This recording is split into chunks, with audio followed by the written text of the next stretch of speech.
Rodolfo Jorge Walsh Hill fue un periodista argentino que nació en un lugar llamado La Marque, provincia de Río Negro, un 9 de enero de 1927. Murió un 25 de marzo de 1977. Como decía, era un periodista, escritor argentino, reconocidísimo por ser un pionero de la escritura de novelas testimoniales. Entre las más recordadas fueron Operación Masacre, esta que fue considerada la primera novela no ficción, y la otra titulaba ¿Quién mató a Rosendo?, aunque él también fue destacado por escribir ficción. Fue parte de los Montoneros, estos que desde antes de 1976. Bueno, los Montoneros, para empezar, este fue una organización guerrillera peronista argentina surgida por la década de los 70 durante la dictadura cívico-militar autodenominada Revolución Argentina. Esta, al crearse, todos los partidos políticos habían sido prohibidos. El propio Juan Domingo Perón permanecía allí. Les decía que esta organización que se enfrentó primero a la Triple A y luego a la última dictadura cívico-militar argentina, que fue entre 1976 a 1983, en medio del terrorismo de Estado impuesto por la dictadura de una masacre generalizada de sus compañeros militantes. Walsh no aceptó salir del país para ser protegido, eligiendo de esta forma quedarse viviendo oculto mientras comenzaba a escribir y difundir una serie de cartas polémicas. Y resulta que aquel 25 de marzo de 1977, al día siguiente del primer aniversario de este golpe que alumbró a la dictadura, mientras distribuía las primeras copias de su famosa carta abierta de un escritor a la Junta Militar en buzones de la ciudad de Buenos Aires, se enfrentó a tiros con un grupo de tareas de la Escuela de Mecánica de la Armada.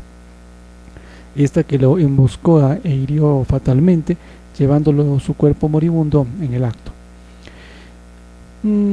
La dictadura nunca reveló dónde estaría el cuerpo de Walsh, por lo que desde entonces formaría parte de la famosa lista de detenidos desaparecidos de la época por terrorismo. Más tarde, en el 2011, la justicia lo identificó y condenó por homicidio a los 7 autores de este suceso. Su estatus como escritor, novelista y periodista han crecido con el correr del tiempo y actualmente es considerado uno de los más destacados artistas intelectuales a nivel latinoamericano y mundial. En cuanto a su biografía, destacar algunos puntos, como por ejemplo su nombre completo: Rodolfo Jorge Walsh. Nació en Pueblo Nuevo, de la colonia Choel, que desde 1942 se llamó La Marque, en la provincia de Río Negro, y en 1941 llegó a la ciudad de La Plata para realizar sus estudios secundarios. Primero fue en un colegio de monjas en la Capilla del Señor y después en un instituto en el FAI de Moreno, un colegio pupilo a cargo de curas de una congregación irlandesa. Curiosísimo dato destinado a hijos de la familia con ascendencia de esta nacionalidad. La experiencia en este último le serviría para ambientarse 3 cuentos que formarían el ciclo de los irlandeses. Los irlandeses detrás de un gato, los oficios terrestres y un oscuro día de justicia. Estos 3 fueron publicados en libros. El primero, Los oficios terrestres, en 1965, el segundo, Un kilo de oro, en 1967, y el tercero en un volumen propio en 1973, con una entrevista hecha por Ricardo Piglia a modo de prólogo. Han sido reunidos en otras ediciones y en la de los cuentos completos hechas por la editorial de La Flor. Y al cuidado de Piglia se incluyó un cuarto cuento, el número 37. publicado en 1960 en una antología en la editorial Jorge Álvarez bajo el título Memorias de Infancia. Él cursó 2 años de carrera en letras de la Universidad de La Plata, pero abandonó para emplearse en algunos oficios, entre ellos oficinista de un frigorífico, obrero, lavacopas, vendedor de antigüedades y limpiador de ventanas. A la edad de 17 años había comenzado a trabajar como corrector de la editorial Hachette. Poco después hizo sus primeras armas en el periodismo, publicando artículos y cuentos en diversos medios en Buenos Aires e incluso La Plata, ciudad en la que residía y practicaba el ajedrez como socio de un club, el Club de Estudiantes de La Plata, instituto en la que se inscribió en 1951. Esto como datitos generales. Su actividad periodística, contar que en este año 1951 hasta 1961, 10 años exactos, trabajó para las revistas Leoplan, Panorama y Beailea, además de continuar en la editorial Hachette, aquí ya como traductor. Por estos años publicó las antologías 10 cuentos policiales argentinos de 1953 y Antología del Cuento Extraño de 1956.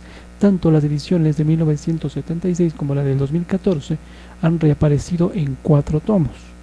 En 1953 salió su primer libro, titulado Variaciones en Rojo, que contiene 3 novelas cortas de género policial, al que era él muy aficionado, con la que obtuvo el Premio Municipal de Literatura de la Ciudad de Buenos Aires. Debe ser buenísimo. Está dedicado a su primera mujer, esposa, Elina Tejerina, y madre de sus 2 hijas, Victoria y Patricia. Años más tarde renegaría de este libro, no sabemos por qué. En 1956 presenció un levantamiento militar contra el gobierno de facto que había derrocado a Juan Domingo Perón y combates callejeros en La Plata, donde residía. Durante la madrugada del 9 al 10 de junio, 9 civiles fueron detenidos y fusilados en un basural de José León Suárez sobre la Ruta 4. Lo mismo pasó en la zona sur de la Gran Buenos Aires. Meses después, en un bar oyó la primicia que cambiaría su vida, que dice: hay un fusilado que vive.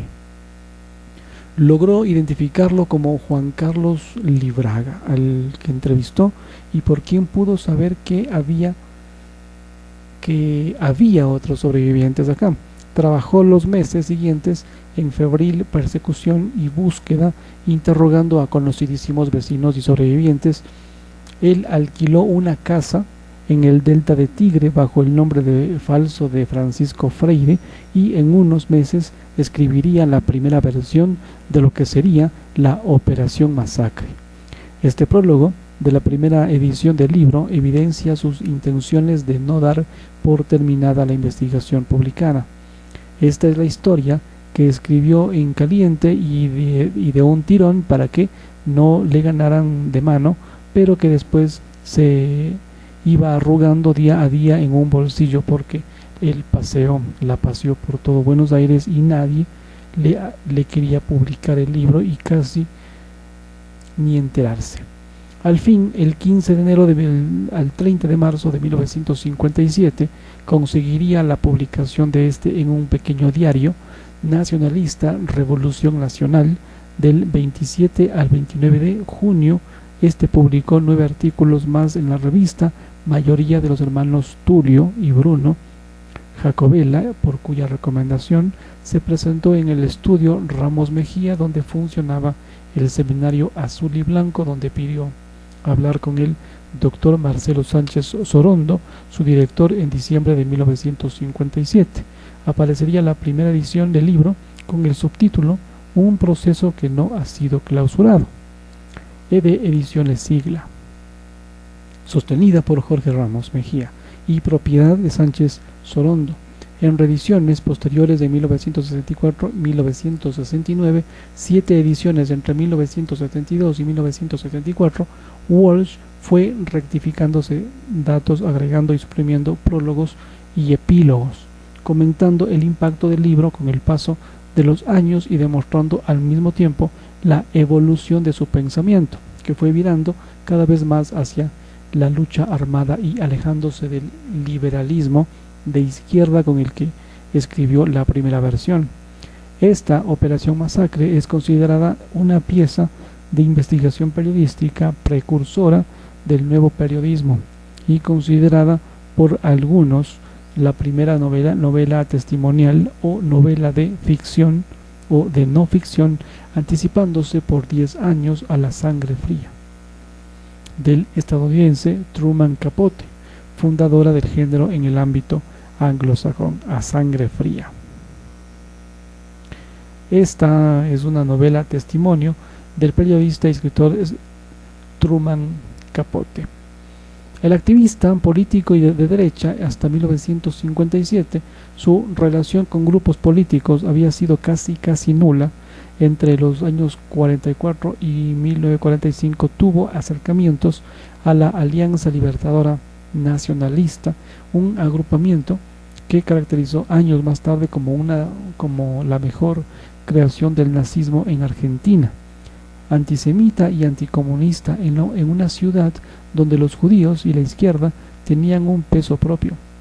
Fue antiperonista y apoyó al golpe de Estado que derrocó a Perón en 1955, por lo menos hasta octubre de 1956, en que firmó en la revista Leoplan la nota que titula "Aquí cerraron sus ojos", laudatoria de los aviadores navales caídos mientras bombardeaban a resistentes peronistas durante la Revolución Libertadora. En septiembre de 1958 afirmó: hoy soy peronista, no he sido ni tengo intención de serlo, pero puedo sin remordimiento repetir que he sido partidario del estallido de septiembre de 1955, no solamente por apremiantes motivos de afecto familiar que lo sabía, sino que más bien él abrigó la certeza de que acababa de derrocarse un sistema que burlaría las libertades civiles, que fomentarían las obsecuencias por un lado y los desbordes por el otro, y no tendría corta memoria. Lo que entonces pensaría, equivocado o no, seguiría pensándolo. Lo que no se comprendería muy bien es que si pretendía obligarnos a optar entre la barbarie peronista y la barbarie revolucionaria, entre los asesinos del ingeniero Ingalinela y los asesinos de Satanowski. Su actividad política en Cuba y Guatemala: en 1959 él viajó a Cuba, donde junto con sus colegas y compatriotas como Jorge Massetti, Rogelio García Lupo, a quienes conoció durante su paso por la Alianza Libertadora Nacionalista, ALN, hoy Gabriel García Márquez, fundó la Agencia Prensa Latina. En 1960 interceptó por accidente y logró descifrar con un manual de criptografía las comunicaciones secretas entre la CIA y agentes en Guatemala sobre los preparativos para la invasión de Playa Girón. Quería hacer una gran nota sobre el tema, pero el gobierno cubano vetó la idea. Massetti también maquinó que Walsh se infiltraría disfrazado de sacerdote que vendía Biblias en los campos de entrenamiento de Cuba, en Retalhuleu, Guatemala, pero el gobierno cubano tenía otros planes de espionaje y rechazó la idea. Massetti y García Márquez volaron una emisión periodística a Perú y al volver hicieron una escala inesperada en Guatemala. Massetti quería espiar los campos de entrenamiento de Retalhuleu y García Márquez lo disuadió. En cambio, se tomaron unas fotos testimoniales en Guatemala con su inconfundible volcán de fondo y, basándose en los cables descifrados, escribieron la historia de un viaje clandestino, enriquecido con detalles imaginados, que enviaron al presidente Miguel Ydígoras Fuentes En febrero de 1961, sin conocimiento alguno del gobierno cubano, Walsh enviaría un extenso reportaje a la revista Che de Buenos Aires, revelándose correspondencia del embajador de Estados Unidos en Guatemala, y si bien no mencionaba estos campos de entrenamiento, revelaba cómo había descifrado claves de Jorge Massetti. Había renunciado a su cargo en la agencia 2 días antes de la publicación. El gobierno intervino la agencia y Walsh debió renunciar.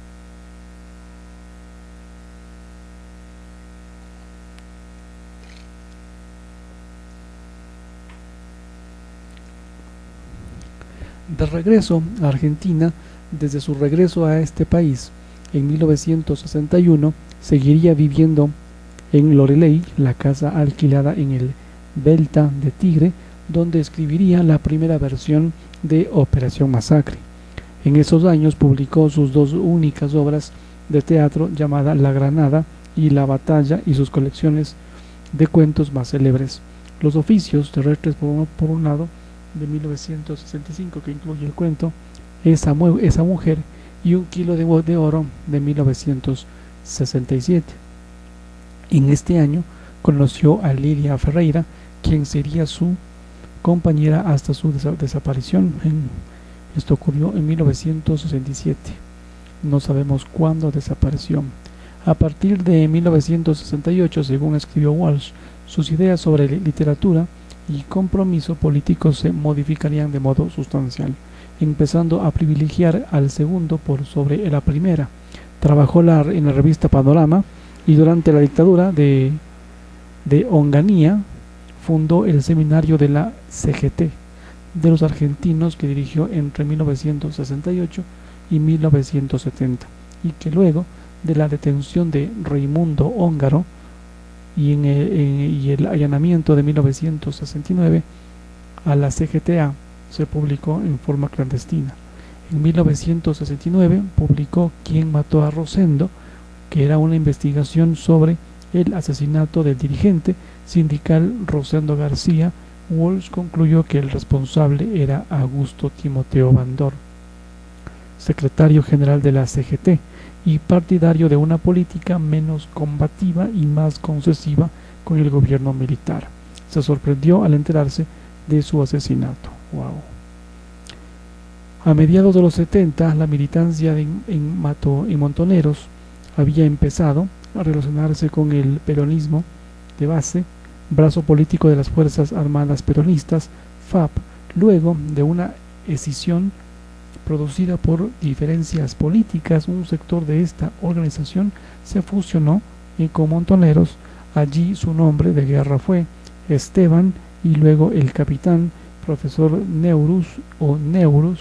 Según Horacio Berbitsky, Walsh conoció a los hermanos Villaflor, sobre quienes escribiría en ¿Quién mató a Rosendo?, en la CGTA, y al principio, cuando le plantearon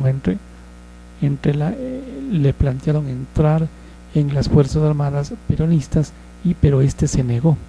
En 1972 escribiría durante un año en el Seminario Villero, y a partir de 1973 en el diario Noticias, junto a sus amigos Berbitsky, Paco Urondo, Juan Gelmán y Miguel Bonazo, entre otros. Fue corresponsal además de este mismo medio enviado a Palestina. Este año colaboró en la adaptación al cine de esta Operación Masacre, dirigida por Jorge Cedrón, con la participación de Julio Troxler, un sobreviviente del episodio que se interpretó a sí mismo. La película fue filmada en la clandestinidad y estrenada un año más tarde. En 1973 publicó su tercera y última investigación en libro, El caso Satanowski, y sobre el asesinato de un abogado por agentes del CIDE por un conflicto de propiedad del diario La Razón. Aunque el caso y su investigación por parte de Walsh tuvieron lugar entre 1958 y 1959, Walsh no publicó las notas en forma de libro hasta ese momento.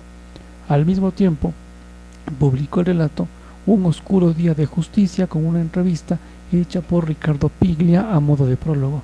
en la que exponía su pensamiento y su idea de la que la escritura no puede desligarse de la militancia política.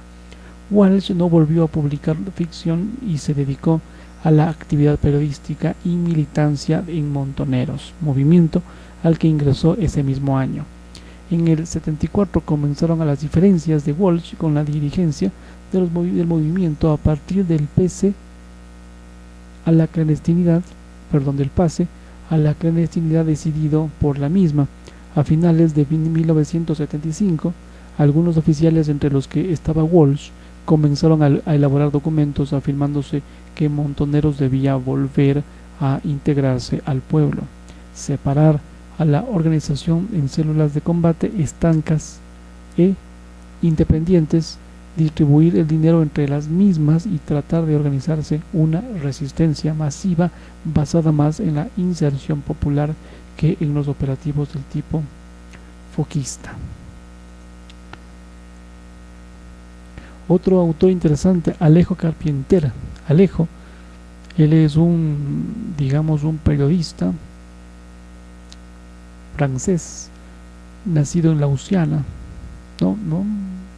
murió en París el 24 de abril de 1980 y murió en Lausana 26 de diciembre de 1904. Lausana, ¿dónde queda Lausana? Lausana en Suiza, capital del cantón Vaud.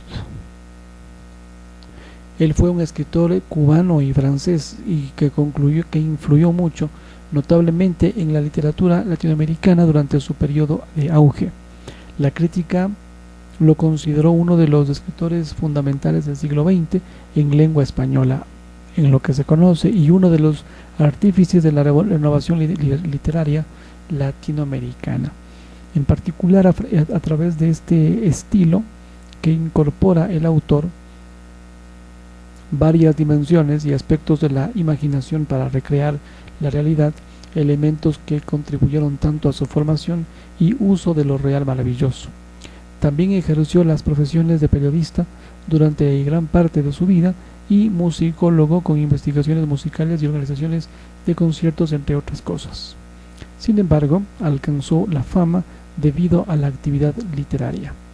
Su biografía, por mucho tiempo, se creyó que él había nacido en La Habana, donde su familia se mudó poco después de su nacimiento, pero su partida de nacimiento fue encontrada en Suiza años después de su muerte y demostró que nació en Lausana, Suiza. Su papá fue el arquitecto francés Georges-Julien Alvarez Carpentier y su madre Catherine Lina Balmont of Blagobrasov, profesora de idiomas de origen ruso. Su infancia estuvo marcada por un profundo mestizaje cultural. La familia se mudó a La Habana porque el padre tenía interés por la cultura hispánica y ansias de habitar en un país joven que le permitiera escapar de la decadencia europea.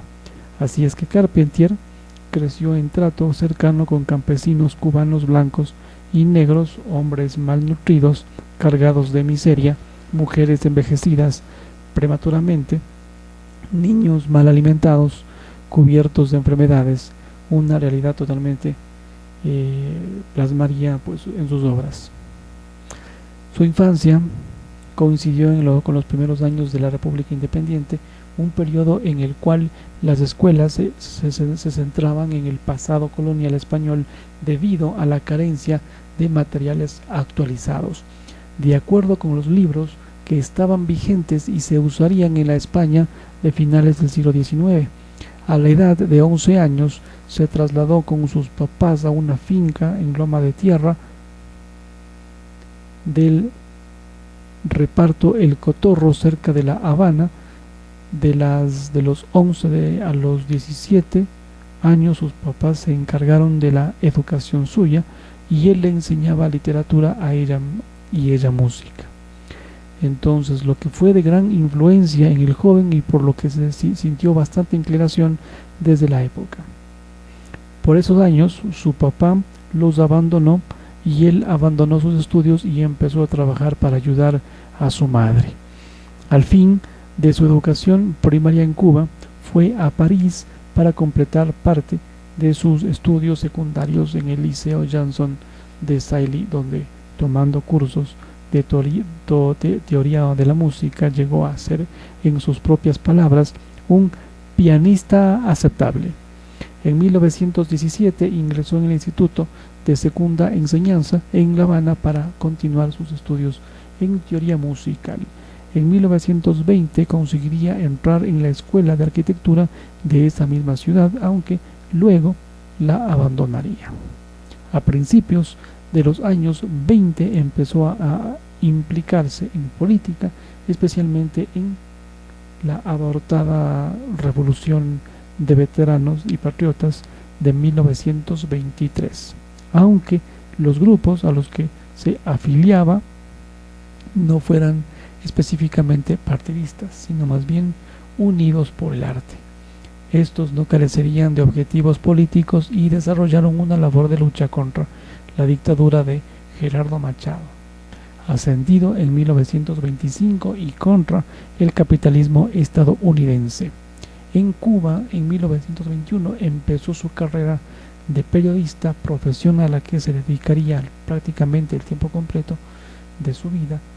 En la sección Obras Famosas del diario habanero, La Discusión publicó sus primeros trabajos literarios, básicamente resúmenes de obras conocidas.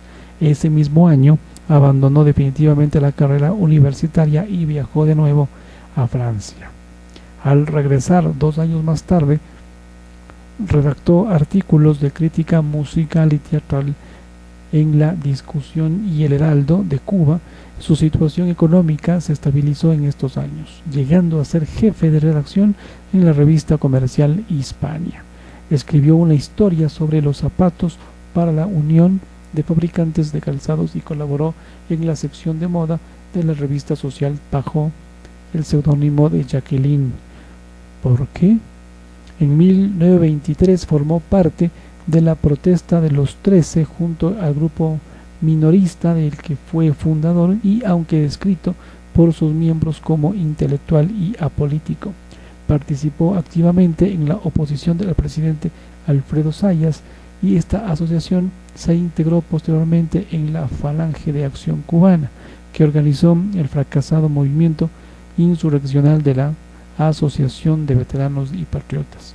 Entre el año 1924 y 1928, Carpentier ocupó el puesto redactor de la revista Carteles. En 1926 asistió a un congreso de periodistas en México, invitado por el gobierno de ese país, y durante el cual conoció a Diego Rivera, con quien mantendría una larga amistad. Este periodo fue muy importante en su formación como artista y llegaría a conocer a todos los barrios de La Habana y descubrir toda su arquitectura colonial y el ambiente en La Habana Vieja, elementos en que se ambientarán después muchos de sus ensayos y novelas.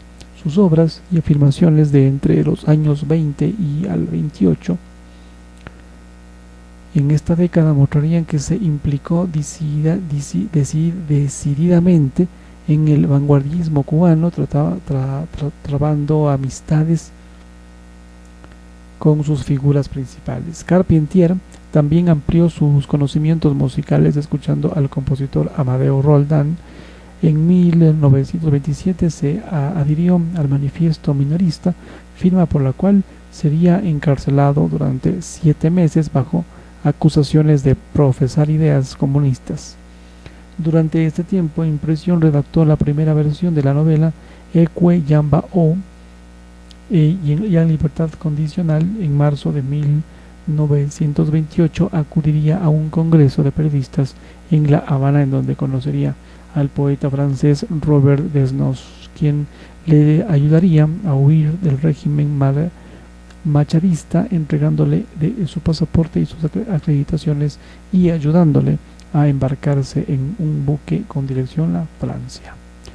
Allá en Francia, Carpentier residió en Francia desde 1928 hasta 1939, El tiempo que pasó en ese país enriqueció su mundo y lo introdujo a nuevas técnicas literarias y funciones expresivas.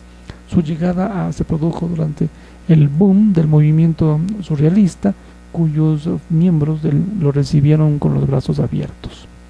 Allá establecería una gran amistad con los escritores Arturo Uslar Pietri y Miguel Ángel Asturias, de cuyas discusiones surge una nueva sensibilidad de la literatura latinoamericana, que luego se denominaría realismo mágico, término acuñado por Uslar Pietri.